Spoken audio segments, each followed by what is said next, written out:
Asante makofi kwa ajili ya wimbo wetu mzuri kabisa. Naomba tukae chini. Nimependa pale kwenye Afrika watu walikuwa wanaweka Tanzania, kwenye Tanzania watu wanaweka Afrika. Ni basi tu tumenyooka vizuri. Asante sana. Basi nipende kuwakaribisha siku ya leo katika hii Youth in Science and Technology. Hii ni summit ya pili kwa Ceres Foundation. Katika mwaka huu 2025 tumefanya nyingi, lakini hii hapa siku ya leo tumeshirikiana na ERB pamoja na bodi ya actuarial wote ambao wanapatikana hapa Tanzania. Kwa kusema hayo machache, basi nimkaribishe project coordinator, yeye ambaye atatupa brief kwa event inahusiana nini na kwa nini tuko hapa, ili wote tupate kujua katika umoja kabisa tunafanya nini na kwa nini tuko hapa. Karibu Madam Rosa ambaye atakuja kutupa brief. Yeye ndio project coordinator wa siku leo. Karibu katika podium yetu. Asante. Makofi kwake akiwa anasogea hapa mbele katika podium yetu.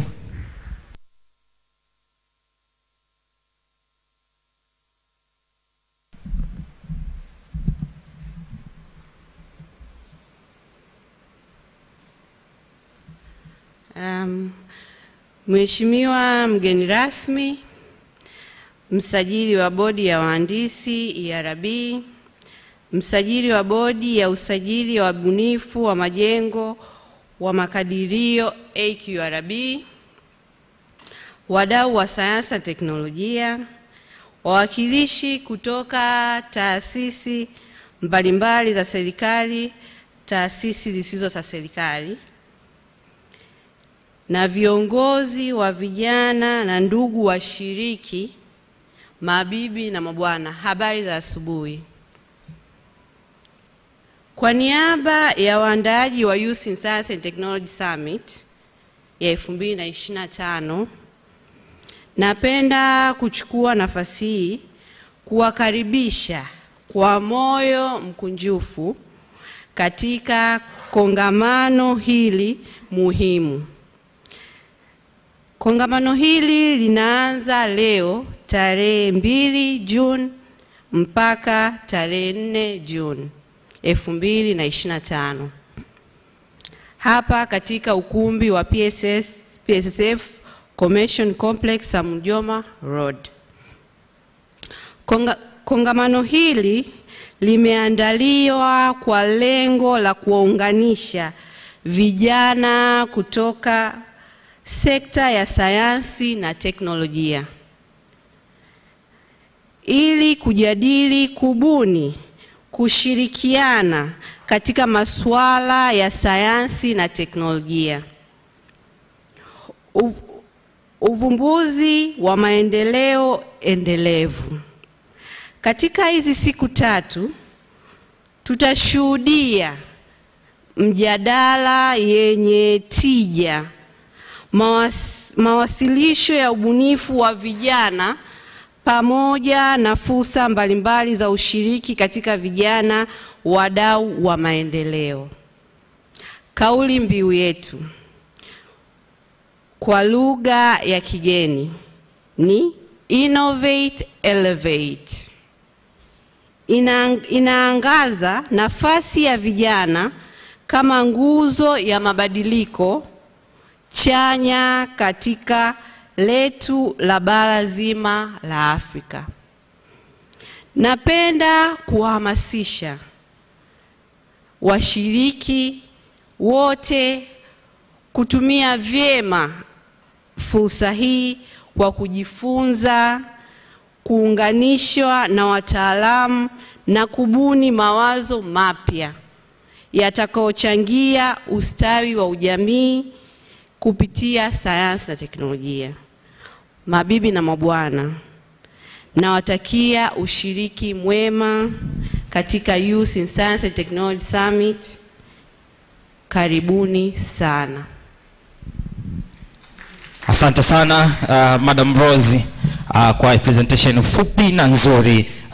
Asante kwa kukaribisha huo pia mzuri. Nimekwambia siku ya leo hili limeandaliwa na Ceres Foundation wakishirikiana, wakipewa nguvu kubwa sana na ERB, hawa ni Engineering Registration Board, lakini pia na AQRB, hawa ni Architecture and Quantity Survey Registration Board. Hawa ni wataalamu wakihakikisha kwamba watu wote wanaofanya quantity surveyor pamoja na architecture wanakuwa registered na wanakuwa notified hapa Tanzania. Sasa pasi na kupoteza muda na kuielezea sana AQRB, nimkaribishe yeye ambaye atakuja kuelezea AQRB, mwakilishi kutoka AQRB.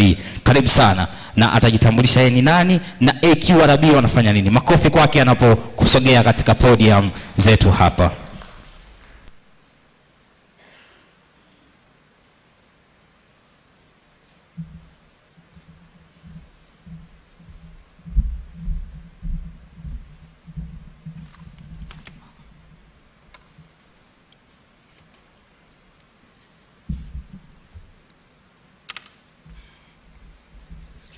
Good morning.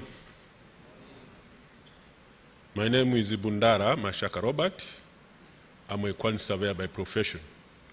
I'm standing in front of you as the acting registrar. Awali ya yote ningependa kuchukua fursa hii kuwashukuru sana waandaaji wa event hii na kutukaribisha.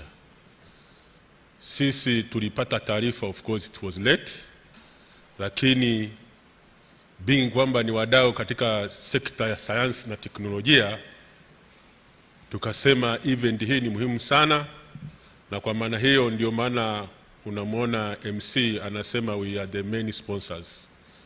We have sponsored at least 100 young architects na quantity surveyors.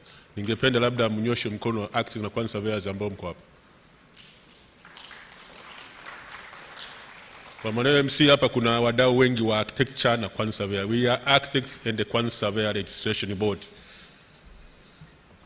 Kama inatamkika, architects and the quantity surveyor registration board ni professional board kama ERB, kama NBAA, kama chama cha wanasheria, kama chama cha madaktari, ni professional board. Kazi yake ni ku register how architects na quantity surveyors. Taasisi hii ilianza mwaka 1997. Ilianzisha kwa sheria namba 16 mwaka 97 na ikaendelea na majukumu yake. Inasajili individual na makampuni. Kwa maana hiyo, kama ni opportunities kwenye bodi yetu, kuna opportunity kubwa kwa sababu the employers wa architects na quantity surveyors ni construction industry, na kwa maana hiyo unakuwa na uwanja mpana wa employment. Architects au quantity surveyors anaweza kuajiriwa na taasisi za kiserikali, anaweza kuanzisha kampuni lake la consultancy au la construction. So far we have architects and quantity surveyors 1708, kwa maana kwamba architects wako 800 na quantity surveyor wako 908, na tunasajili makampuni. Makampuni so far tumeshasajili makampuni 491 na ya architecture yako 305, na iliyobaki ni ya quantity surveying. Tuna operate kwa maana kwamba tuna ofisi za kanda Tanzania nzima, kwa maana Tanzania mainland tuna ofisi za kanda, na makao makuu ya AQRB yako Dodoma. Dodoma karibu na ukumbi wa CCM. Tuko kama mita 300 kutoka kwa ukumbi wa CCM. Ina maana CCM wakiendelea na wakiwa wanaendelea na mkutano tunawasikia. Tuko karibu sana, just 300 meter from Jakaya Kikwete Convention Center. Na tuna ofisi mbalimbali katika kanda mbalimbali. Ukienda Mwanza kuna ofisi pale Tanod, kwa sababu tuko chini ya Wizara ya Ujenzi. Ofisi zetu zote ziko ndani ya campus ya Tanod.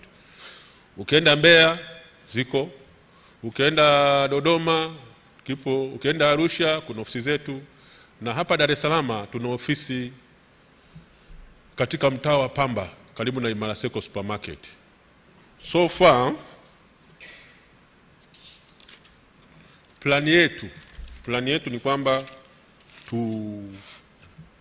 ni kuongeza usajili wa wataalamu, na plani yetu ni kwamba kufikia mwaka 2030 tuwe na wataalamu 5000. Tuwe na wataalamu 5000.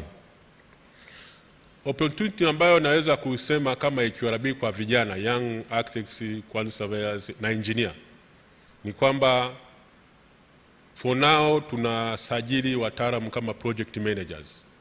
Kwa maana hiyo any person who is interested to register as a project manager, a competent authority in AQRB. So the qualification is somebody who wants to be registered with the AQRB as a project manager. The first qualification he has to be architect, quantity surveyors or engineer. Nikisema architect ni yule ambaye amesajiliwa kama professional. Nikisema quantity surveyor ni yule amesajiliwa kama nani? Kama professional. Na nikisema engineer ni yule ambaye amesajiliwa na nani? Na ERB kama professional, sio kama graduate. So far tumesha sajili ma project managers 32 ambao kuna ma engineer, kuna ma architect, kuna ma quantity surveyor. So mimi ningependa tu kutoa shukrani zangu za dhati kwa waandaaji wa event hii, kwa sababu ni opportunity kwetu kama sisi QRB kutufahamu sisi ni akina nani na tunafanya kazi gani katika construction industry. Na the day after tomorrow kutakuwa na presentation kutoka QRB ambayo inaelezea the procedures for somebody to register a firm with QRB. Labda tu in a nutshell, sifa ya kwanza ya mtu kusajili kampuni ya QRB, he must be registered with the QRB. Nikisema registered, yani register kama professional. Na ukisha sajiliwa leo hii, ukisajiliwa leo na leo unaweza kuanzisha kampuni. Hatuna ile grace period kwamba you have to labda umalize siku 3 siku ngapi. Ukisha sajiliwa leo hii, you can establish your own firm, of course with the other procedures. Otherwise ningependa kuwashukuru sana. Basi karibuni ya QRB kama nilivyosema, na kutakuwa na representative ya QRB hapa ata present, then from there you can ask many questions. Asante sana. Karibuni sana QRB. Asante sana. Hao ni AQRB ambao wametupa nguvu kubwa sana siku ya leo. Hawa ni wameweza kuleta watu wanasema wameleta, hebu nyosheni tena mikono wale watu ambao wamekuja kwa mgongo wa AQRB leo. Hawa ni ma quantity surveyor pamoja na architects. Hebu nyosheni vizuri jamani. Shavu hili kubwa sana mmepewa kuja leo Ceres Foundation. Makofi kwa AQRB kwa kile ambacho wanakifanya.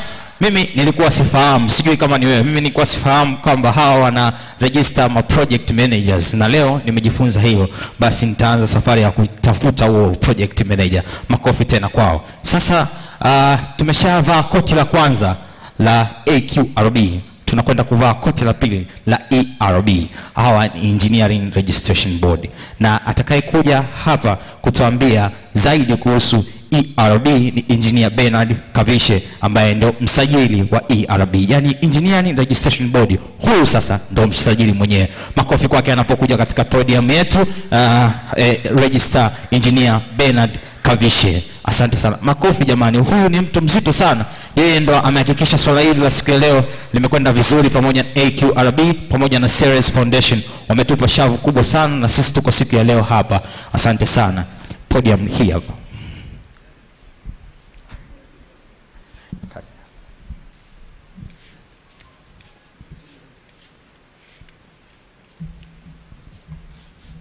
Habari asubuhi. Jamhuri ya Muungano wa Tanzania. Mimi sitaongea tu habari ya ERB. Nitawapa picha nzima why are we doing what we are doing. Si ndio eh? Why are we doing what we are doing now? Na ili usije kawa tu umekuja. Semaje? Uwe umekuja upande mbegu fulani utoboe. Si ndio? Utoboe. Kwanza niwapongeze kwa vijana mliokuja. Actually we expected more people than this. Watu walioregister ni kama 200. Sasa sio wengine wamepotelea wapi? Si mtakuwa kama 200. Na ili jambo si dogo, ni kubwa. Ni kubwa. Nataka nieleze kidogo mlielewe. Ni safari. You have started a journey and we want to reach somewhere. Na hiyo safari lazima ianze. Nashukuru kwanza kwa Mashaka. Hawa ni kaka zetu, ni majirani zetu. We are doing the same things. Architecture and engineering was one discipline huko nyuma.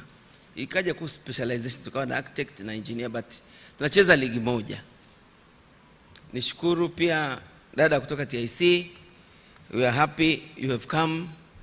I think TIC will work with us kwenye hii safari. Nishukuru watu wote ambao wamekuja leo, and I know some people will also come tomorrow and day after tomorrow. Na nilikuwa naomba take very seriously the 3 days. They may make a very big difference in your life.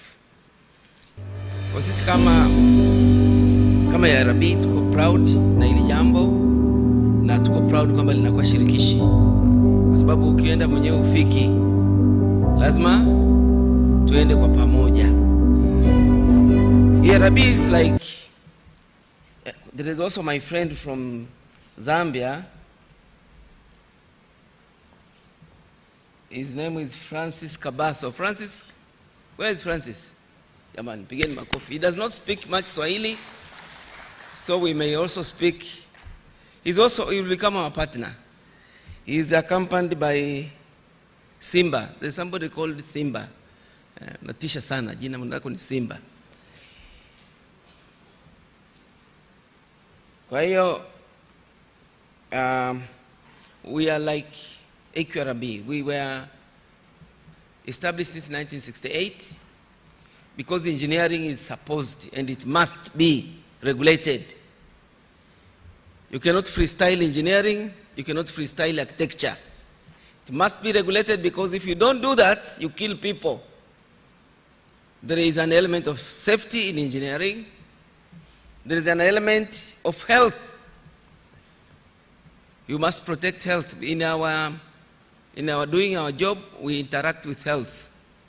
You may be a hazard if it's not done properly. We are also interacting with the environment. If you do engineering activity, you may be killing the earth. Tulirithi dunia, we are supposed to pass it down. If we don't kill the earth, it may also kill us. Kwa hiyo, panahitajika care when dealing with engineering ama architecture. You are also dealing with the economy. Dealing with the economy. Obtaining something like this, it's a lot of money, so it must be spent katika namna ambayo ni ideal. Na ndio maana tuna engineering registration board. We are in Dodoma, majirani zetu wakina Flavian. We are here hapo floor ya 12. We are starting a school. Actually, what we are doing today is part of the activity of our school. Iko Morogoro. We are all over online. Na tuna kitu inaitwa Mhandisi TV, which today nitawaomba waonyeshe, because part of this program is running there. So that is us, tuko 44,000 engineers. Wanawake wachache sana, very few women. So hence for the girls who have made it kwenye engineering. So we have an issue with girls. We must do something to be more inclusive. And we have that job. And how do we become more inclusive? Is by encouraging girls at secondary school level. Because I know there is equality in primary school, but they disappear somewhere at secondary school. And if you are not doing physics, chemistry, mathematics, you are not becoming an engineer, you are not becoming an architect. So we have a job to do katika secondary level. Lakini another blessing katika engineering, 70%, yani about 30,000 ya ma-engineer, ni vijana nyie wa miaka 30 na kushuka. So that's a blessing. Makofi kwa vijana mmesoma. And that's why we have interventions to accelerate the youth. To accelerate we don't want you to go the hard way ambao sisi wazee tumeenda. Sisi wahenga, yani mpaka unakaribia kustaafu ndio umeanza kupata akili. Nataka mpate ujanja mapema. Mwandawa, I can recognize a lot of faces here. Na I can see a lot of energy. Lazima energy tuijenge, mtoboe mapema, sawa? Hey, that's why we are doing this, because if you have we have like 5,000 people graduating in this country kila mwaka, vijana kama nyie 5,000 kila mwaka. Hao ni wengi, si ndio? Kwa hiyo lazima mchangamke mapema, lazima muive mapema. But also the competition is big. Kama mmeweza mwaka huu, next year wanakuja watu wengine 5,000 sharper than you. Kwa hiyo nyinyi mna challenge. Sisi zamani wahenga tulikuwa tunamaliza watu 200, we are assured of jobs because kulikuwa na scarcity. Sasa hivi very soon there will be a glut. You know what's a glut? There will be a glut of skilled people. Too many skilled people. Kwa na waajiri na wao wataringa. Anaita interview, mnakuja wengi, anaweza atakawatukana kwa sababu mko, si ndio? Kwa lazima mjiongeze so that you take your position. Lazima mjiongeze so that we push out foreigners. Kuna too many foreigners in this country wanafanya kazi ambazo ni obvious. When we are pushing for local content, you must be ready to take your position. If tomorrow we say, sasa hivi serikali inasema up to 50 billion must be done by locals. Sasa hao locals mko tayari? Tusio tukatukana, kazi tumetangaza hawezi. Haya maneno nataka kusikia, si ndio? Madaktari wangapi hapa? Do we have doctors? Ukiangalia sekta ya afya haijatawaliwa na wageni. Madaktari wanabadilisha mpaka figo. Lakini sekta ya engineering imetawaliwa na wageni. Why? Tunataka tutoke huko, si ndio? Kwa namshukuru pia Debra Mwami, hebu simama wakupigie makofi ya kutosha. Debra Mwami is not even an engineer. Ni CPA lakini ana upendo na engineer. Na huo upendo ameudhirisha kwa sababu hata mume wake ni engineer. Kwa hiyo anapenda ma-engineer. Hafanyi hizi program, ni CPA, si ndio? Debra Mwami came to us na mume wake wameanzisha NGO ya kusaidia vijana wahandisi. What a blessing. What a blessing. Mara moja tukawaandikia barua, man, you are our partners. You are our partners because we have issues. Kutafutia vijana mahali pa kutraini vijana, kuwatoa kwenye blanketi, kuamsha mapema, kuambia sasa jamani mmepevuka. Akija mtu mimi nafurahi. Kwa hiyo Debra amefanya vizuri, ameanzisha Series Foundation, and therefore last year they did something. We partnered also with them. This year they came with this idea ya youth in science and technology. Ile jina tulibadilisha sana, tukaandika youth in engineering. Sasa architect vipi? Architect ni engineer lakini anataka aitwe architect. Youth in daktari, tukasema youth in science and technology to be more inclusive. So what is this thing? What is this thing? Mwaka jana tukishirikiana na architect Ndunduma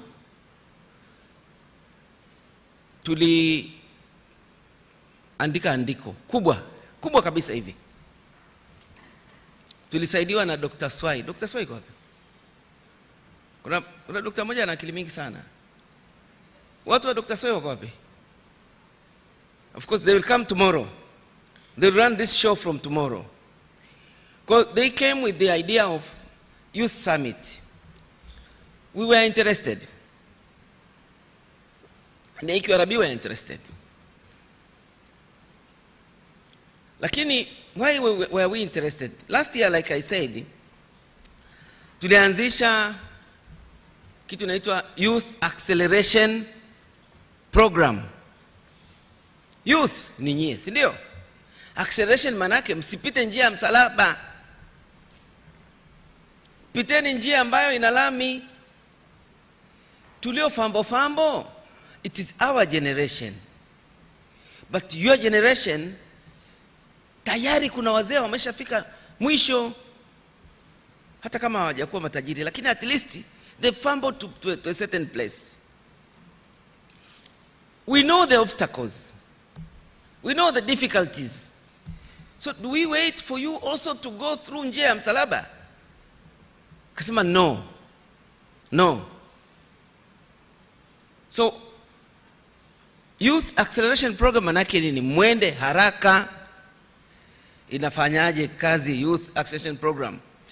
When you finish Ardhi Institute umekuwa architect, ama mmeweza University of Dar es Salaam. By the way, kuna vyuo kama 13 sasa hivi vinatoa engineers hapa Tanzania, 13 13 mpaka kuna degree moja inatoka Mzumbe ya engineering, kuna degree inatoka Kigamboni engineering, kuna degree kila mahali. Mnaelewa?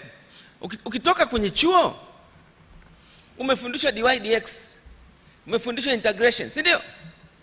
Lakini for your technical knowledge to become a business, zile zinakusaidia technical part.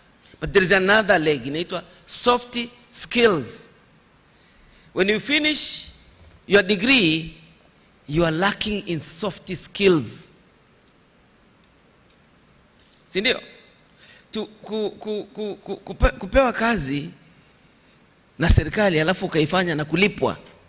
Kwanza kule hujafundishwa hata jinsi ya kudai.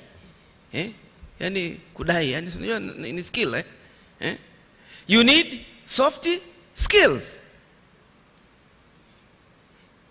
So the acceleration program ina component kama 4-5. Ya kwanza is what we are doing today. Training, tukutrain how to write a business plan.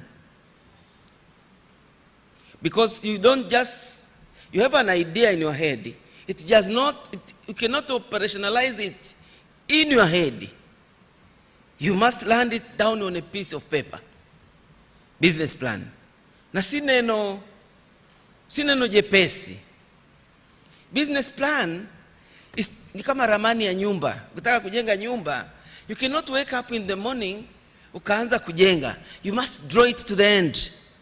Paka rufu itakuwaje, paka rangi zitakuwaje mle ndani. So a business is like that. You must have a business plan. Tumeelewana? Jamani, mnanielewa vijana? Kwa hiyo for the last 5 days Dr. Swai was teaching you how to write a business plan online. Kwa bahati mbaya, katika vijana 200 walioingia wazidi 11. Hiyo ni bahati mbaya, kwa sababu hutoboi kama hujaandika. Lakini bahati sio mbaya sana. Nitamwomba James Lerombo bisimama kupigia makofi.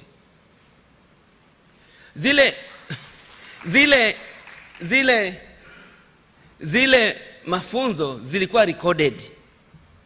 Tutazilodi kwenye Mhandisi TV. Tuna TV yetu jamani, online TV.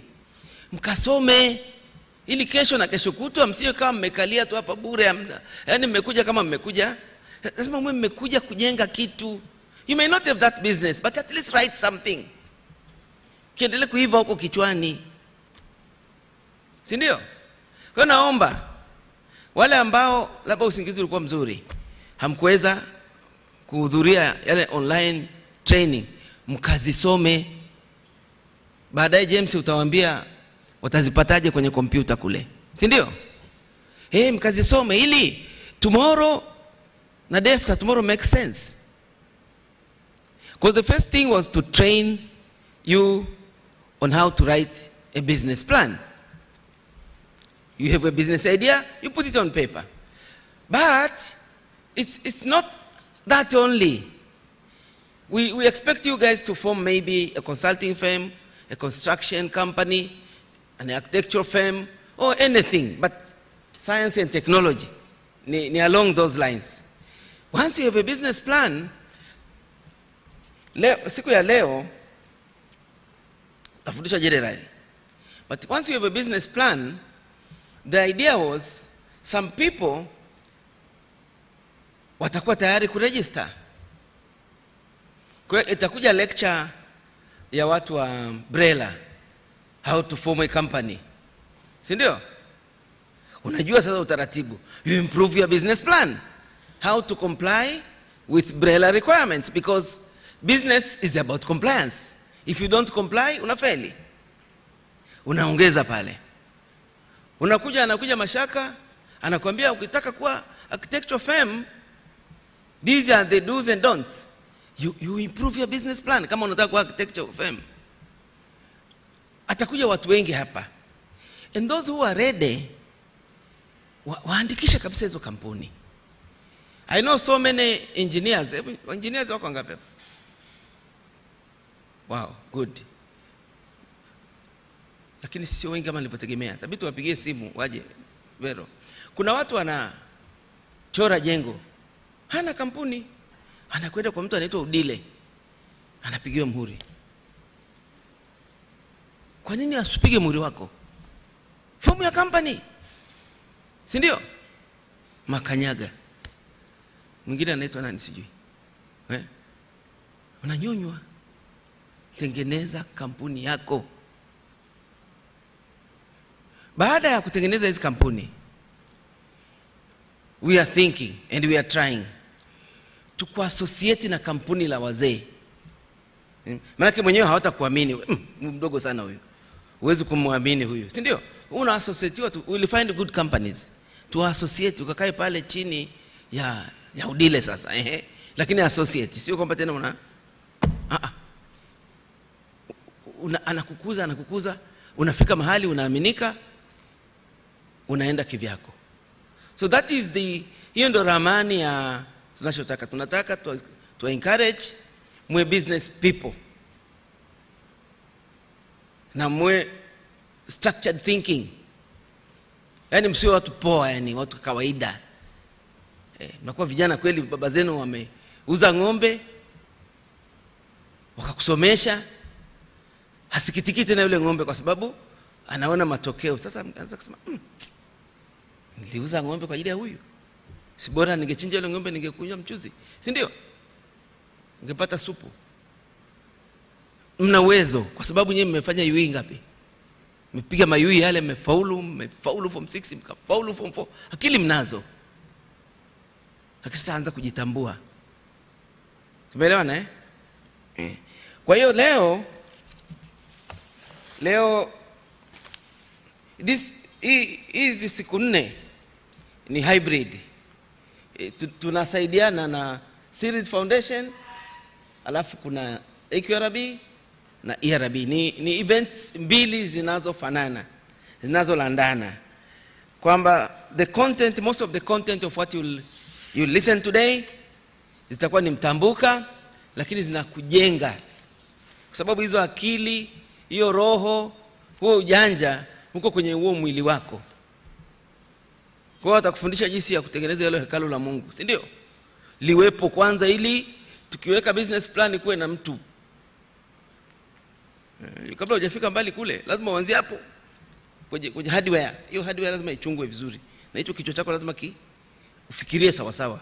Uamke asubuhi vizuri, ulale usiku,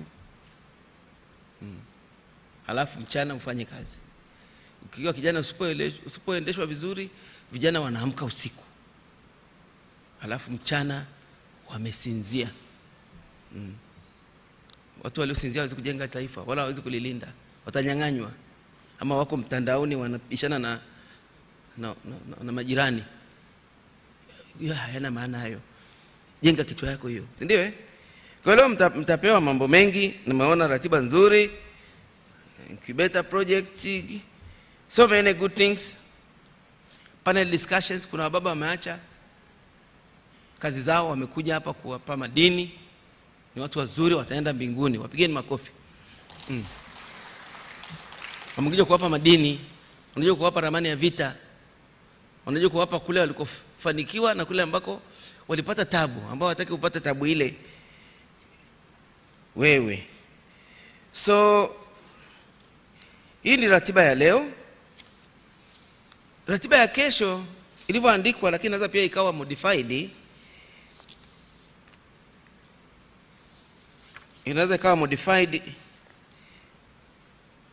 I don't think kutakuwa na haja tena introductory remarks, welcome remarks. Day 2 tunawaletea watu. Wengine tunawaleta kuja kuwafundisha.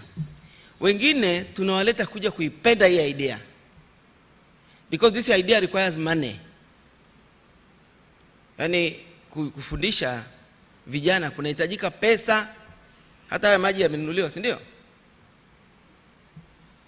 Kuna watu wazuri wanatupa pesa. Alafu na sisi tunawapa begi, tunawapa notebook, tunawapa elimu. But we don't have enough money kwa ajili ya kufanya a comprehensive program. Kwa hiyo tutamleta Bwana Kalimbaga. Bwana Kalimbaga anatoka Road Fund Board. Road Fund Board unaitwa mfuko wa pesa. Yaani wana mfuko wa pesa, si ndio? Wanaweza wakatugaia kidogo. Si ndio? Hata TIC wana mfuko wa pesa, si ndio? Dada. Wana mfuko wa pesa. Tutaleta watu wenye mfuko wa pesa. Kuna bwana mmoja anaitwa Bwana Kusaga. Kusaga nitamtafuta. Ana appetite na vijana. Si mnamjua yule mzee ana clouds. Tutamtafuta, tutambembeleza aje atupende. Some of the ideas ambazo mtaziandika zinaweza zikapata sponsorship. Maka unakuwa na akili nyingi, hela mfukoni huna, si ndio? Sasa lazima upate usaidiwe. Kwa tajaribu kuimpress people with your ideas. Some people wanapenda vijana. Kwa taleta watu wa namna hiyo. Lakini where's day 2? Watakuja mtu wa Brela. Brela ndio kampuni zinakoanzia. Atufundishe hivi tunatengenezaje kampuni? Sitembee nayo kwenye briefcase. Iwe kule, manake ukiingia Nest wanataka registration. Na atakayekuwa tayari tuambie mtu wa Brela akae pale. Akuandikishe kabisa wewe na kampuni company limited. Utakuwa unatisha sana. Si ndio?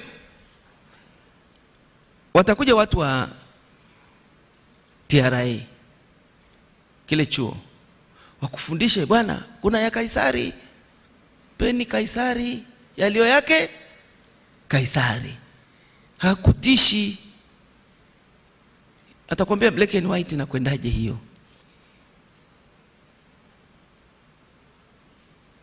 Kutoka na madarasa mambo ya Costech pia wana hela.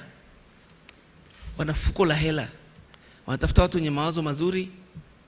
Alafu wenyewe wakupe hela nzuri. Tumeelewana? Watakuja watu wa IRB. Watakuja watu wa EQRB. Watakuja watu wa Rita. Kwa sababu sio lazima uunde kampuni. Unaweza kaunda foundation. Unaweza kaunda NGO. Kuna dada mmoja na NGO. Yule dada wa nani yupo? Wa Moi.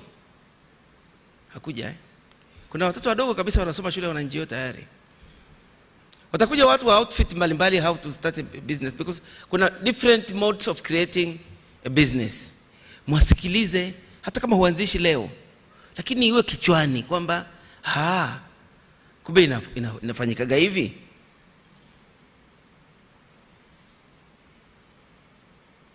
But kwa sababu wengi hamkwenda kwenye ile online, maybe tutawaomba wale wataalamu wetu wa University of Dar es Salaam. Dada simama wakupigia makofi. Dada ni doctor. Naye ni Gen Z lakini tayari ni doctor, ana PhD. Atawafundisha, anajua vitu vingi. Ana consulting firm, ana NGO, ana so many things. Si ndio? Na kwa sababu wengi hamkuingia, labda tupige tena brush ya putting your business idea on paper. Hiyo ni day 2 na day 3 ni mambo kama hayo.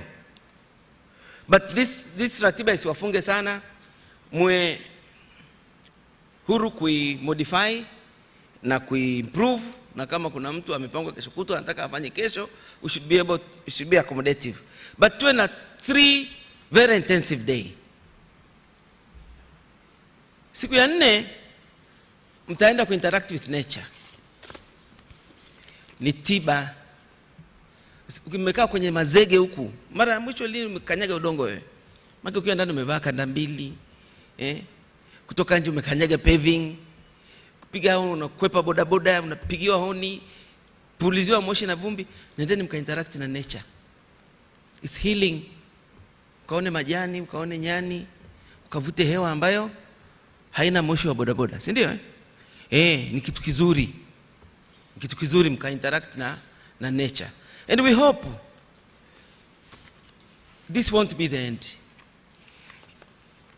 Mtakuwa mmeanza a journey with EQRB, a journey with series, a journey with ERB, a journey with so many people who will come along.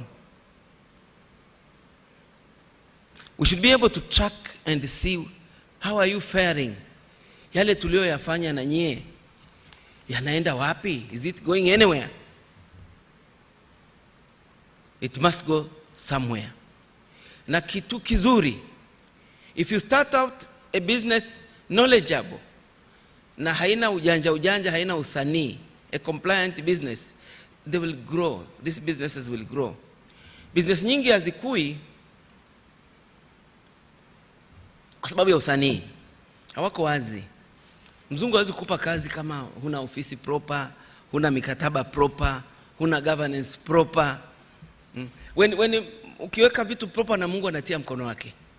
Janja under the table, usanii hautoboi. As I finish, we are still having activities, and I will implore all of you to continue to interest yourself with the activities of ERB and the activities of EQRB. EQRB mna jambo lenu ni tarehe ngapi? 18, 19 watakuwa na interaction, similar things. They are talking about the same things. Itakuwa pale Bunju pale. Shilingi 200 tu. Ukimwambia baba shikamoo vizuri anakupa. Unaenda unasikiliza madini pale tena mengine, si ndio? Tutakuwa sisi na another summit similar to this mwezi wa 9. Hebu naomba hiyo kalenda. Mwezi wa 9 ni tarehe ngapi youth? Where's the calendar?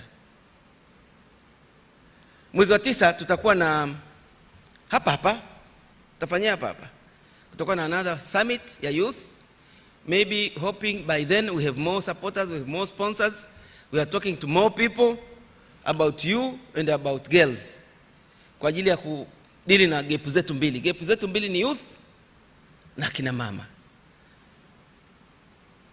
We have this calendar, I think we may share kama mtaform group. Na vizuri mkaform hata group. Lakini sio la kubishana habari za ajabu za kuongea habari za business. Maana magrupu mengine yana deteriorate. Anakuwa anaongea vitu vya ajabu. Tarehe ngapi? Tarehe 21 mpaka 23. 21 mpaka 23. Na wale ambao wataandika business plan nzuri nitawapa offer, watakuja bure kwenye hiyo. We'll read at your tutazisoma hizo business plan zenu, zile za maana bure, takuja hapa bure. 24 mpaka 26 September kutakuwa kuna kitu kinaitwa Annual Engineers Day. Ile hamji bure. Hiyo vijana tu ndio tutatoa bure. Ipo. Lakini kama unajimudu, kama unaajiriwa somewhere, your boss can pay for you, unakaribishwa. Wiki 2 za mwanzo za September tunataka tutengeze kitu kinaitwa Engineers CSR Week. That means toka nenda kwenye shule ya sekondari jirani yako pale, kaangalia wale wadogo zako wanaendaje, wana resources, kawafundishe physics siku moja siku mbili, wiki moja chukua topic ya mechanics, vuruga wakumbuke kweli huyu jamaa alikuwa anazijua hizi vitu, si ndio? Tutaitengeneza hiyo CSR week. We'll encourage engineers wherever they are to go and see STEM teaching and learning, especially in secondary schools. Tutaitangaza na tutaitengenezea utaratibu. You must concern yourself with your community, and especially the community leading to your profession. Hii tarehe 27 siku ya Jumamosi tutafanya marathon. Sasa hii kila mmoja lazima aje. Unakimbia mchaka kwa ajili ya kupromote STEM. Kama huwezi kukimbia tutakuruhusu utembee. Kama huwezi kutembea tutakuruhusu utambae. Lakini hatutakuruhusu pande bodaboda. Bodaboda marufuku, si ndio? Mje, inafanyika hapo Udasa Club. Kuna kilomita 5 za wahenga, kilomita 10 na 21. Mje kwenye marathon. Mtakuwa mna support a good cause. Sababu we are doing that marathon kwa ajili ya kusupport teaching and learning of science and mathematics in secondary schools. We are already having a project. It's another story for another day. Tunalipia walimu mishahara huko kwa sababu ni janga kama watu hawafundishwi physics na mathematics. Walimu wa physics na mathematics hakuna. Wa chemistry wapo, hakuna. Kwa hiyo nataka mshiriki hilo na muendelee kujiinterest. Hichi kalenda tutakigawa. Nafikiri nimesema vya kutosha, na nawatakia tu seriousness, nidhamu, msizagae, kaa mpaka mwisho, toroke, si unaenda kumada bodaboda, si unaenda wapi? Kaeni hapa, mpate madini, kesho mpate mtoke na business plan. Thank you for your attention.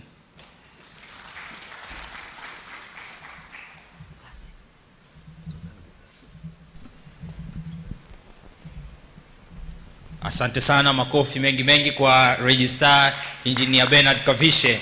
Makofi mengi kwake jamani.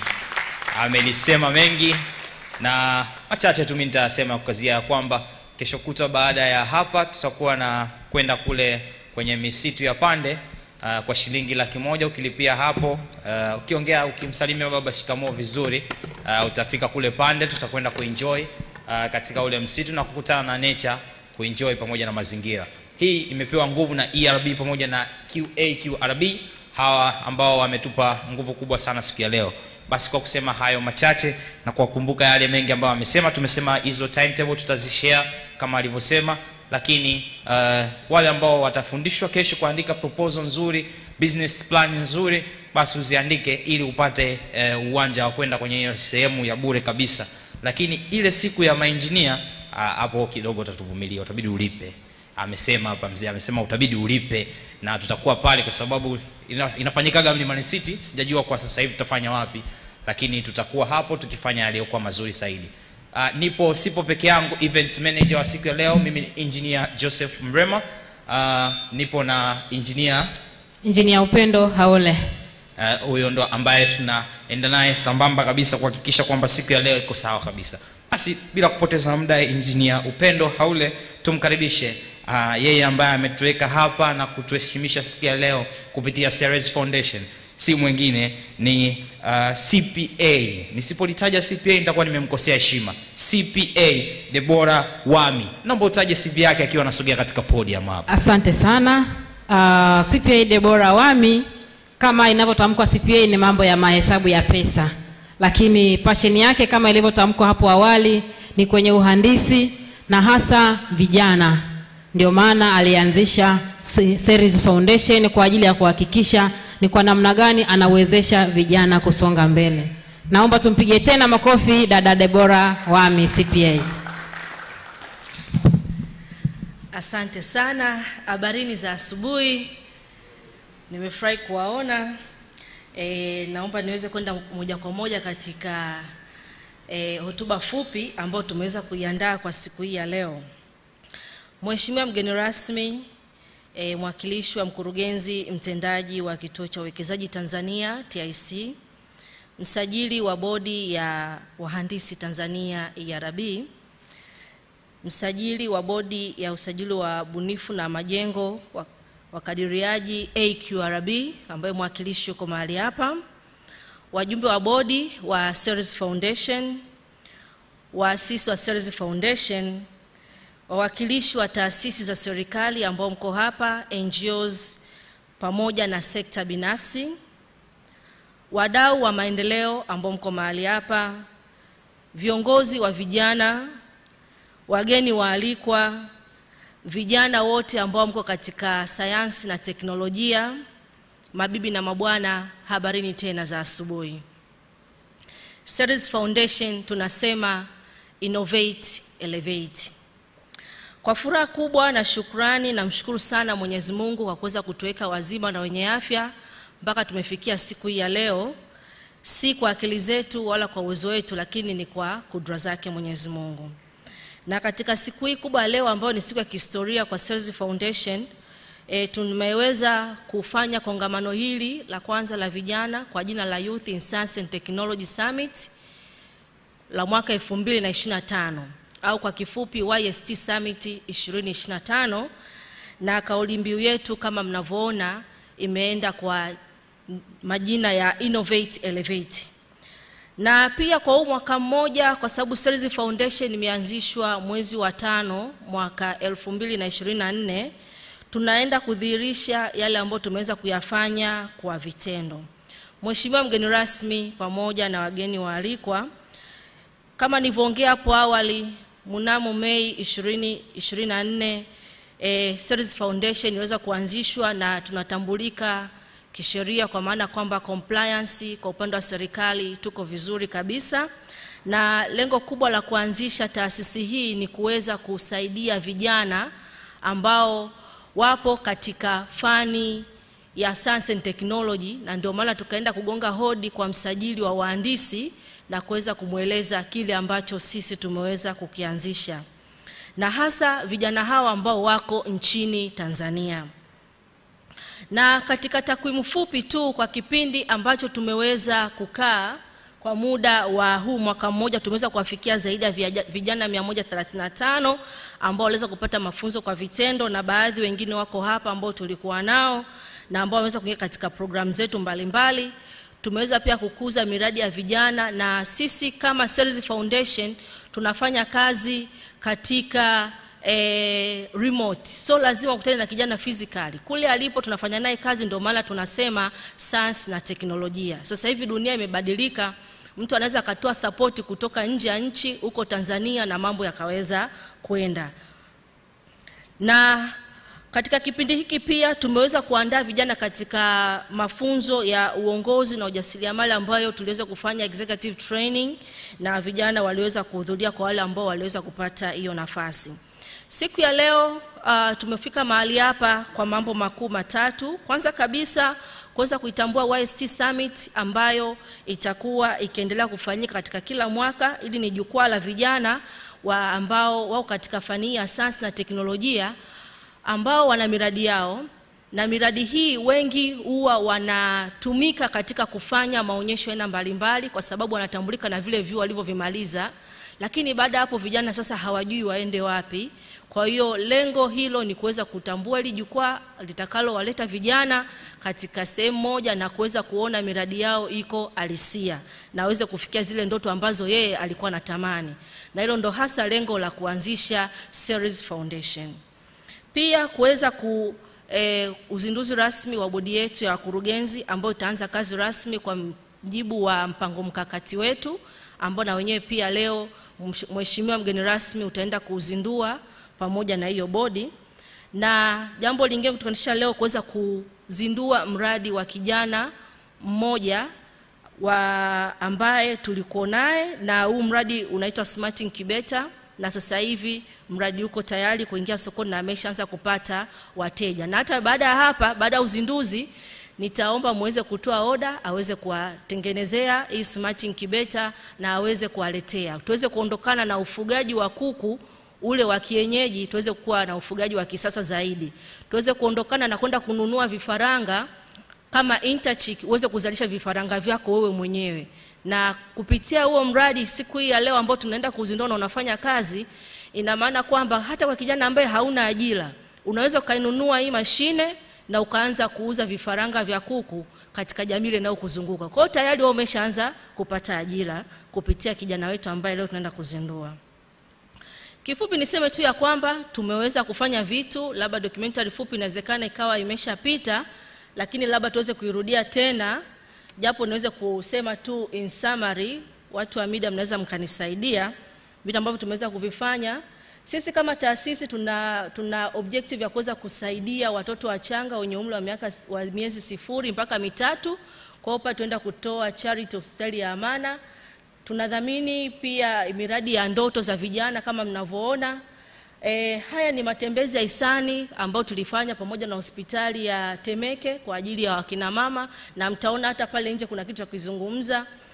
Sisi kama taasisi tunashirikiana na taasisi zingine pamoja na serikali, kwa katika mikutano mbalimbali tunashiriki, na hawa ni vijana ambao tulikuwa nao katika training ambayo ilifanyika DIT mwaka jana. Na kama mnavyoona mwaka jana katika Youth Engineering Forum tuliweza kupata nafasi kwa mara ya kwanza kuja kuonekana, na majukwaa mbalimbali ya taasisi hizo serikali tunashiriki. Kwa hiyo tunaendana na dira ya taifa kwa ujumla na kuhakikisha, na Annual Engineers Day pia tuweza kupata nafasi, ndio maana ERB tuko nao hapa na AQRB pia tuko nao hapa, na marathon ambayo msajili ameisema mwaka jana sisi pia tulitoa jasho. Tunashiriki na tunasapoti vile vyote ambavyo serikali yetu inasema.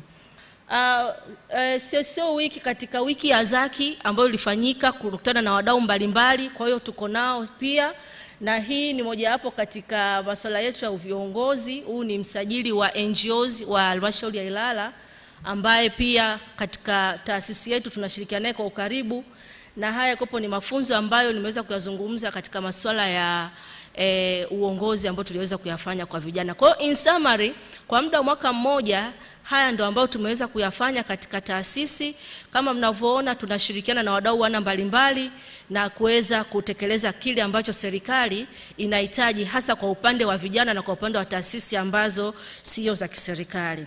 Mheshimiwa mgeni rasmi, wageni waalikwa pamoja na vijana wote katika sayansi na teknolojia, uwekezaji katika vijana ni uwekezaji wenye faida na ni wa moja kwa moja katika taifa, kwa sababu unaona unavowekeza kwa kijana leo unamweka mtu ambaye atakuja kuishi mpaka miaka 70 kutokana na life expectancy ya Mtanzania na zaidi. Kwa hiyo ukiwekeza leo una maana unawekeza jambo kubwa sana katika nchi yetu ya Tanzania. Ceres Foundation tunaamini kuwa kijana wa Kitanzania ana uwezo wa kuwa sehemu la suluhisho ya matatizo katika jamii. Kama ambavyo tumeona ufugaji ambao ni traditional sasa unaenda kupata uvumbuzi kwa kupitia mradi huu wetu wa leo. Na changamoto mbalimbali ambazo jamii yetu inakutana nazo kupitia vijana tunaenda kuzitatua, na mtaona pale nje kijana ambaye anauza mkaa kupitia bamboo innovation na ameweza kupresent mahali hapa. Kwa hiyo haya ni matatizo ambayo katika jamii, lakini kupitia vijana ambao tulionao wanatatua matatizo na wanafanya hiki kitu kuwa halisia. Walikuwa nazo hizo project shuleni lakini zinaishia kwenye madaftari. Sasa sisi tunaenda kuzifanya kuwa halisia. Kupitia YST Summit tunaamini vijana wataondoka hapa wakiwa na uelewa mpana zaidi wa changamoto mbalimbali ambazo zinatokea katika jamii na namna kuzitatua. Msajili kazungumza uandishi wa business plan mzuri, wamepewa offer katika event ya mwezi wa 9, na sisi hapo tunaekea msisitizo. Ceres Foundation tutaendelea kukumonitor kwa ukaribu na kukushika mkono kuhakikisha kwamba baada ya kutoka hapa umequalify katika ofa ya msajili, na sisi pia tunaendelea kuwa na wewe kukusupport tuhakikisha kwamba unaingia sokoni kama walivyo wafanyabiashara wengine. Niseme tu ya kwamba kwa kushirikiana pamoja na wadau wengine wa maendeleo ambao mnawaona pia wako mahali hapa, tunaamini tunaweza tukatengeneza taifa lenye tija na kuondokana na changamoto ya ajira kama hivi sasa ambavyo inazungumzwa. Tuweze kuwa na sisi vijana ambao tunajiajiri sisi wenyewe kupitia elimu tulizozipata darasani, na zisiishie tu kwenye kupata GPA, lakini ziweze kuwa hali ya uhalisia, na ndio maana tuko hapa Ceres Foundation kwa kushirikiana na ERB na AQRB. Tunahakikisha vijana ambao mmesajiliwa katika hayo maeneo na unania kweli ya dhati ya kuweza kuingia mtaani na kupambana, basi sisi tupo kwa ajili ya kushika mkono. Tuendelee kushirikiana kwa vijana wote kwa pamoja katika hali zote za ujuzi, ubunifu pamoja na Afrika mpya walizokuwa nazo. Kwa heshima kubwa ni seme tu ya kwamba asanteni sana, na nawatakia mkutano wenye mafanikio ambao ninaamini kwa hizi siku 3 ambazo ziko hapa tutatoka tukiwa tuna kitu kikubwa kama vijana na tutaweza kufikia zile ndoto zenu. YST Summit 2025 Innovate Elevate. Asante sana. Asante sana. Huyo ni CPA Deborah Wami. Kabla hujaondoka hapo mbele, kuna mambo lazima tuyafanye kwanza, ambayo mambo hayo tushaongea kabla, na naona unanisaliti sasa, unaondoka. Makofi tena kwake baada ya speech nzuri kabisa. Sasa amesema hapa kuna board of members watakuja hapa, lakini pia tutakuwa na mpango mkakati ambao leo tunakwenda kuuzindua. Sasa pasi kupoteza muda, kabla ya kumruhusu mgeni rasmi aje na kutoa speech, tafadhali naomba tuwaite wale board members waje mbele na pamoja ya kuwapa strategic plan, lakini baada ya hapo kupata hizo picha. Asante.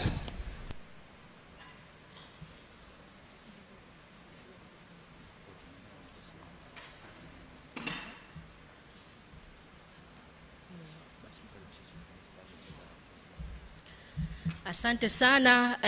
Naomba kwa heshima niweze kumkaribisha mgeni rasmi aweze kusogea mbele, na pia niweze kuwakaribisha board members ambao mko mahali hapa. Karibuni pia mbele.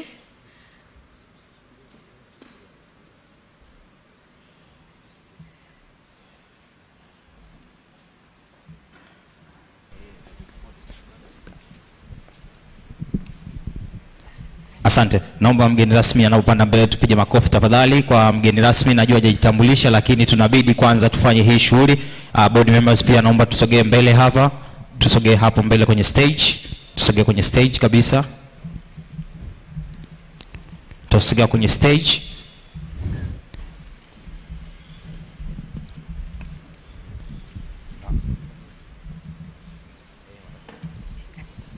Naomba tusogee kidogo kule. Yes. Tafadhali naomba uendelee. Asante sana. Mheshimiwa mgeni rasmi,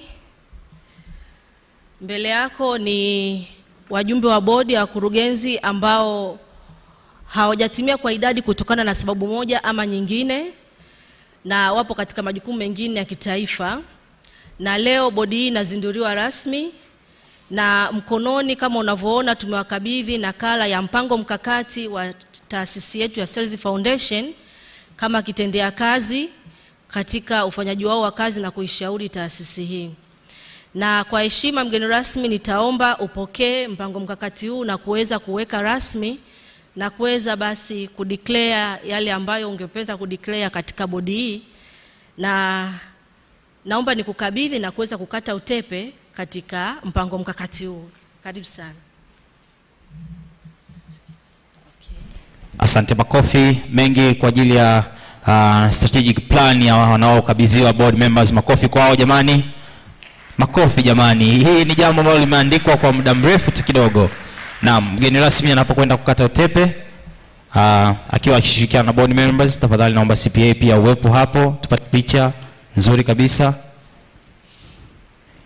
Najua msajili na kusumbua, lakini na kuomba pia msajili wa ERB na AQRB mwepo pale mbele tunapolizindua hili ili tuweze kupata picha nzuri kabisa. Msajili wa ERB pamoja na QRB tuwepo hapo mbele.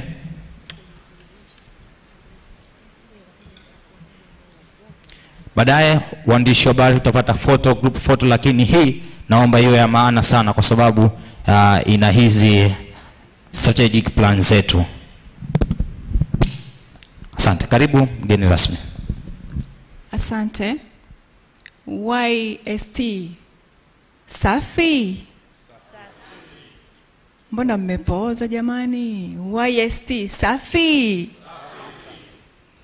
Asante kwa nafasi hii ambayo nimeipata ya kwamba Ceres Foundation wameweza kutengeneza mkakati ambao utakuwa ni dira kwa ajili ya kuongoza bodi yetu ambayo imejiandaa kuhakikisha kwamba inatuongoza sisi vijana katika kufikia ndoto zetu.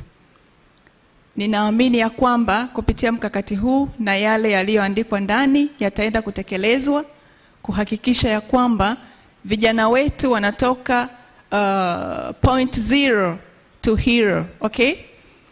Therefore, niwaombe viongozi wetu, mmeaminika, tunaomba muaminike kwa vitendo. Tumetaarifiwa ya kwamba summit hii itakuwa inafanyika kila mwaka. Leo hii tutazindua mradi mmoja. Chini ya uongozi wenu, tunaomba muiongoze Ceres ili mwakani tuweze kuwa na miradi 10 tutakayoweza kuizindua. Naomba hiyo iwe ni target yetu katika siku hii ya leo. Asanteni sana. Asante sana, nashukuru mgeni rasmi. Asante sana kwa uzinduzi wa bodi yetu na kuwapatia kitendea kazi kitakachoweza kuwaongoza kwa miaka yote 5. Asante sana msajili wa ERB, msajili wa IQRB, asante sana. Naamini mmeweza kuona. Baada ya hapa baada hapo nitaomba ERB na QRB tusogee katika viti vyetu. Asanteni sana, pamoja na board members wote turudi katika viti vyetu. Hapo nitamuomba mgeni rasmi sasa atoe speech yake iliyokuwa nzuri na ambayo ni safi. Na baada hapo tutafanya group photo, lakini kabla ya kufanya group photo tutazindua miradi ambayo ipo hapa. Karibu.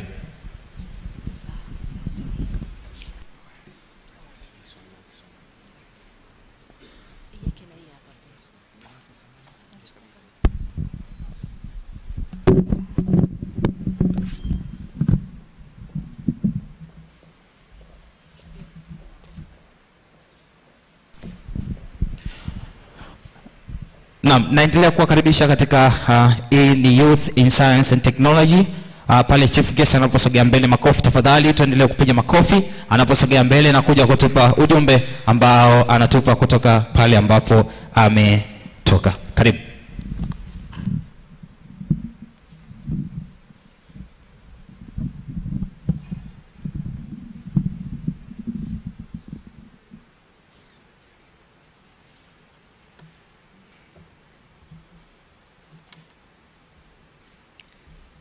Youth in Science and Technology Summit 2025. Hello. Hello. Are we together? Yes. Please, let's be together. Youth in Science and Technology Summit 2025.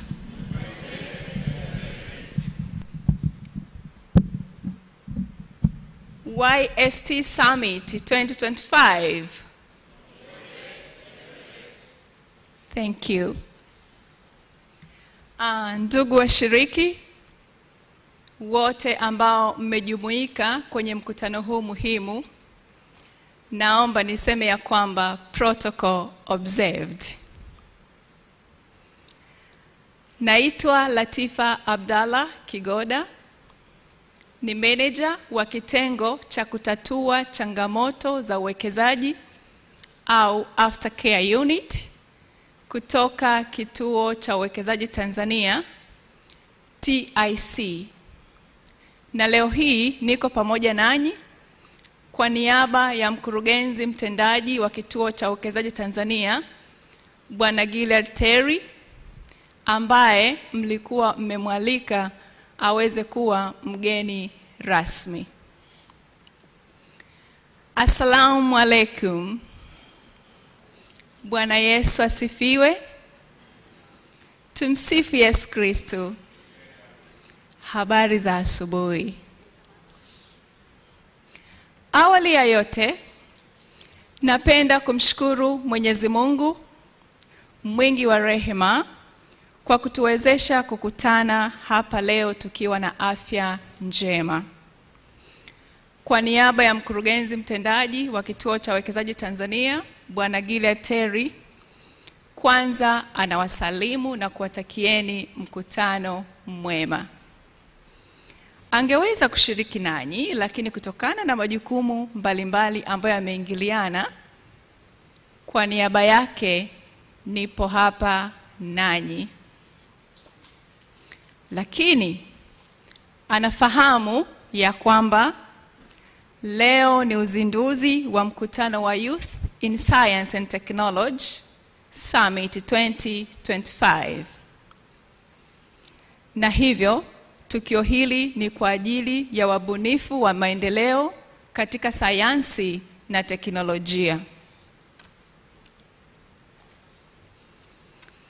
Hivyo basi, kwa moyo wa dhati, kwa moyo wa kunjufu kabisa, napenda kutoa shukrani zangu kwa uongozi wa Ceres Foundation, hususani bodi ya wakurugenzi, waasisi, wafanyakazi, kwa heshima kubwa ambayo mmempatia mkurugenzi wangu Bwana Gilead Terry kuweza kuwa mgeni rasmi katika mkutano huu muhimu.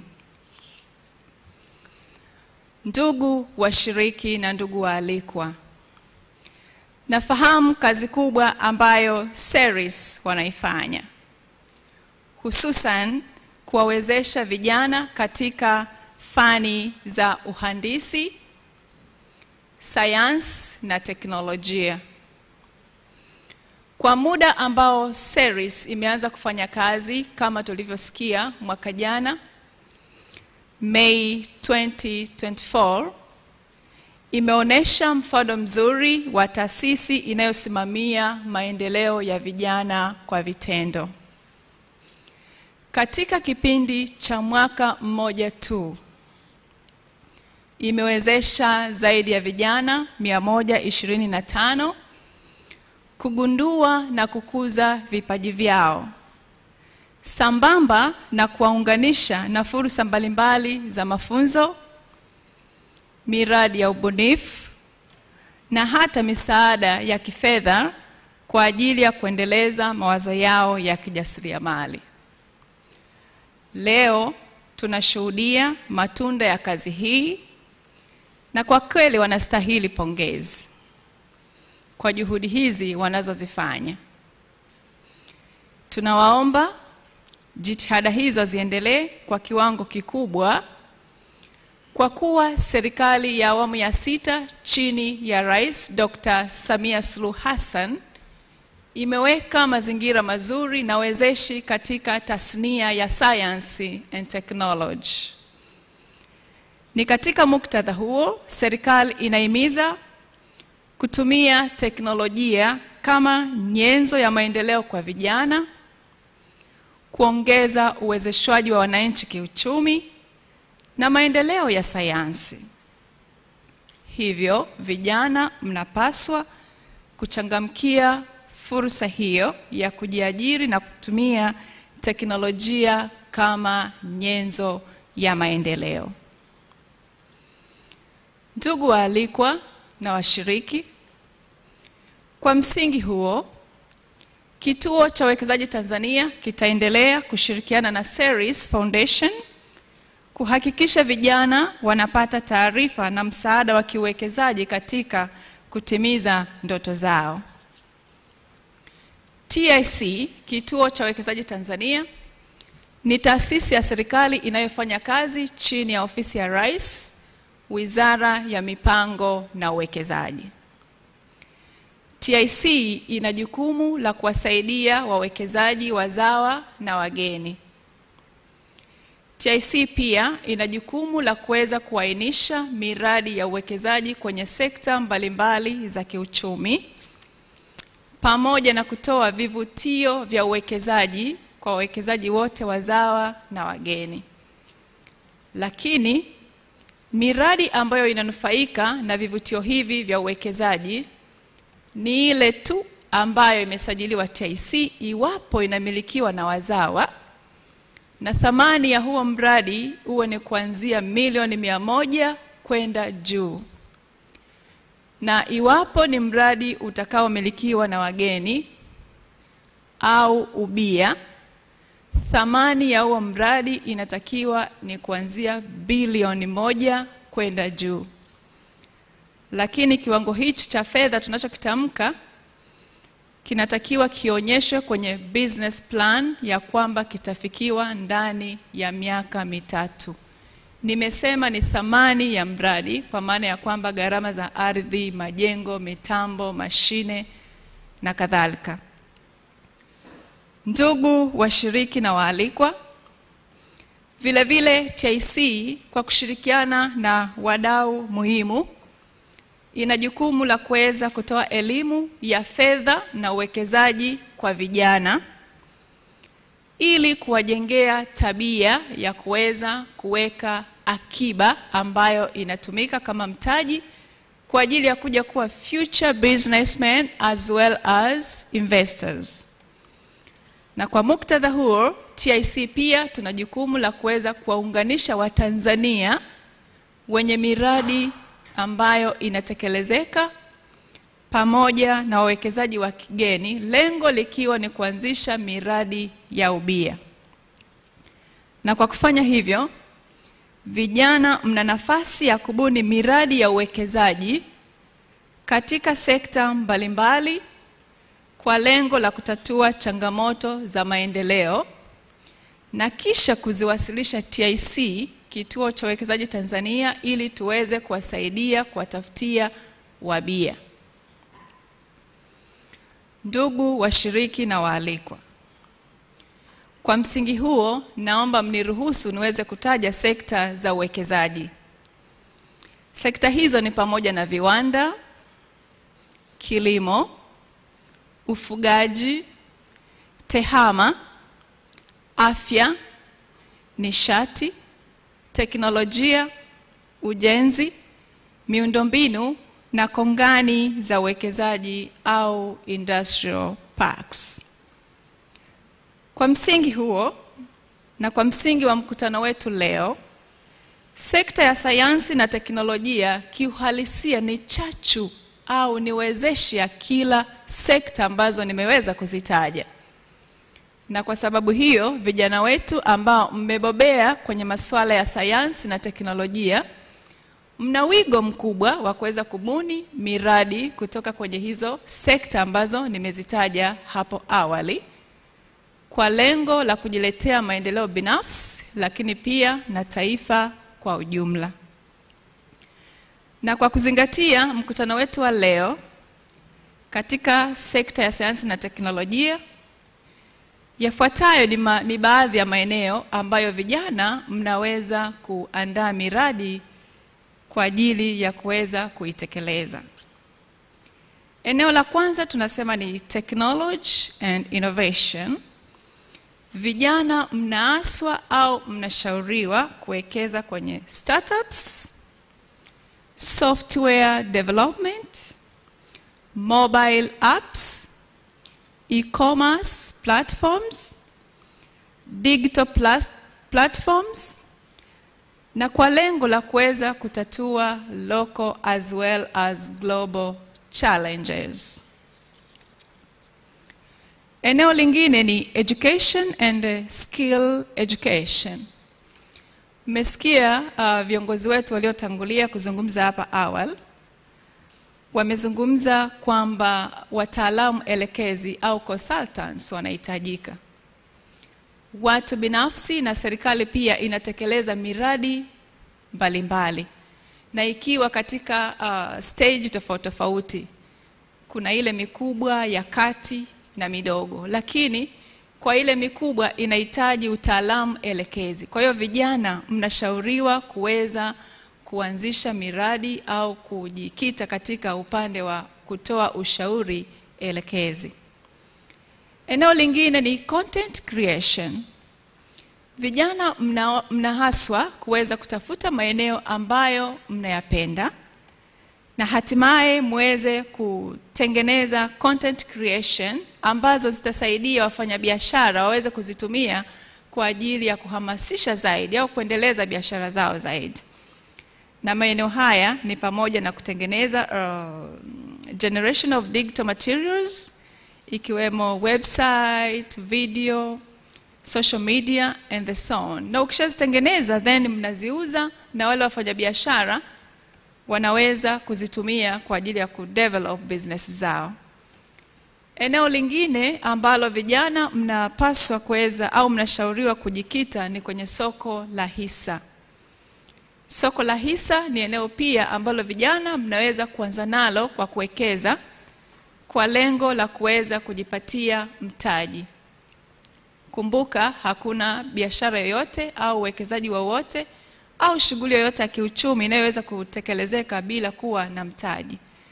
Lakini mnashauriwa muweze kupitia katika ofisi ambazo ni rasmi, ikiwemo Dar es Salaam Stock Exchange. Eneo lingine ni real estate. Vijana mnaaswa kuweza kujikita katika eneo la kuwa na ardhi.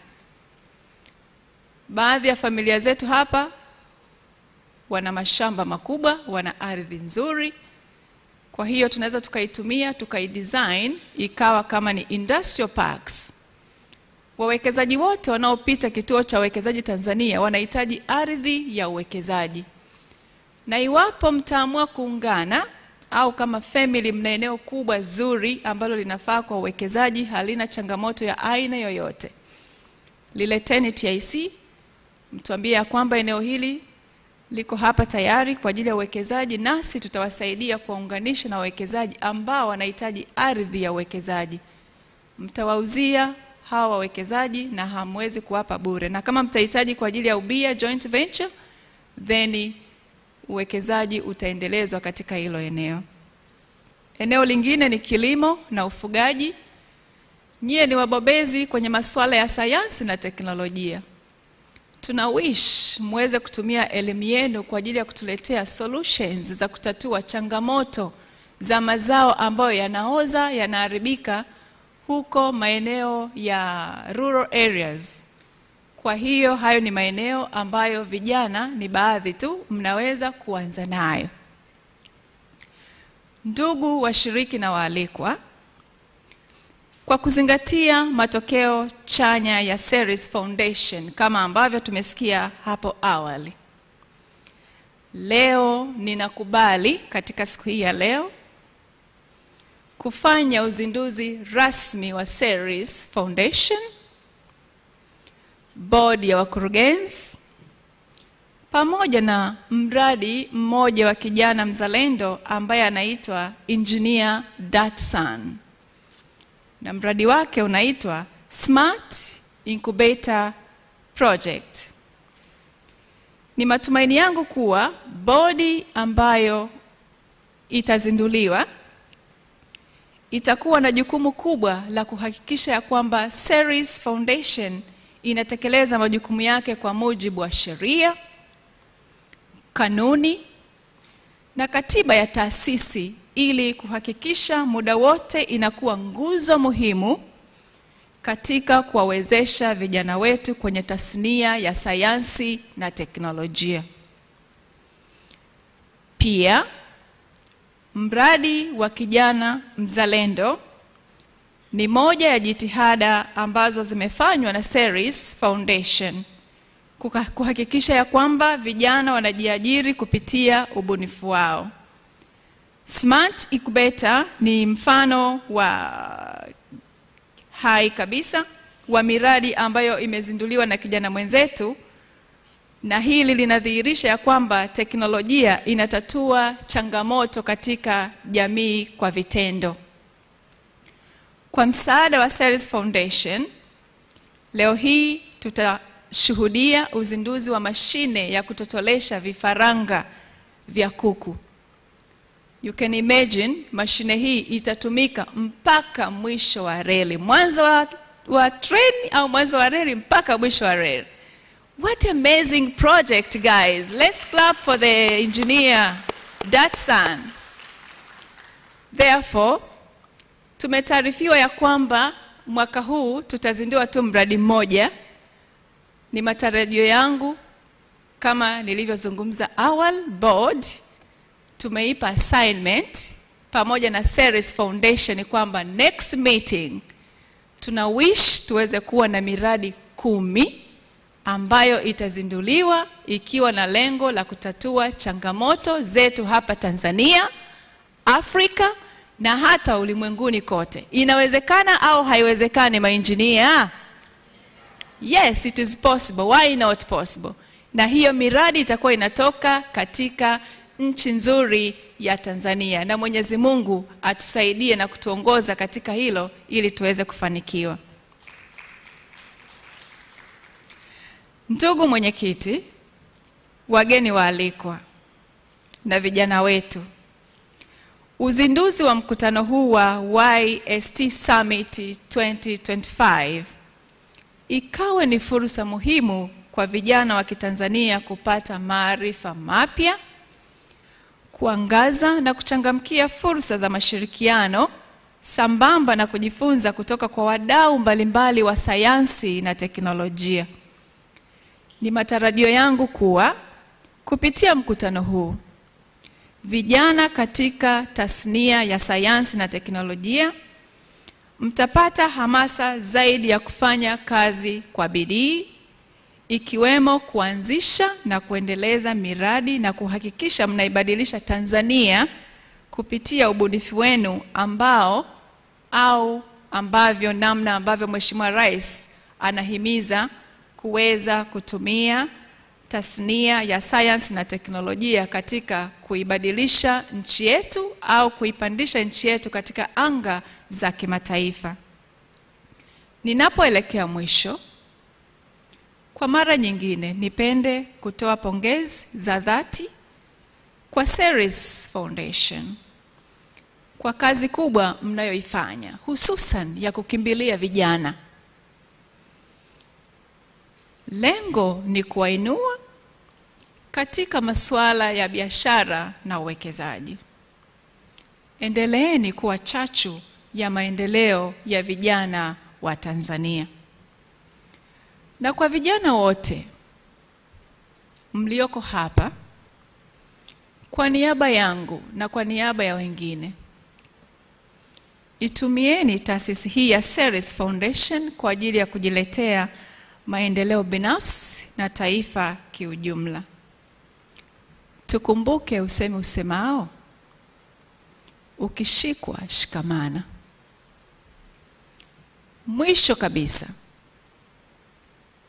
vijana, jengeni uthubutu. Fanyeni kazi kwa bidii, hususan kuibua miradi ya uwekezaji ambayo inaweza kupata usaidizi mbalimbali wa wadau katika tasnia ya sayansi na teknolojia ambayo mmejikita. Msikate tamaa, kwani hata mbuyu, hata mchicha ulikuwa hatimaye ukawa mbuyu. Dunia yote ni fursa kwenu. Kwa sasa imejikita katika uwekezaji kwenye tasnia ya sayansi na teknolojia, yaani ubunifu na uvumbuzi. Na wachagizaji wakubwa ni nyie vijana. Elimu mnayo. Hivyo, tumieni fursa hii kwa maendeleo binafsi na taifa letu kiujumla.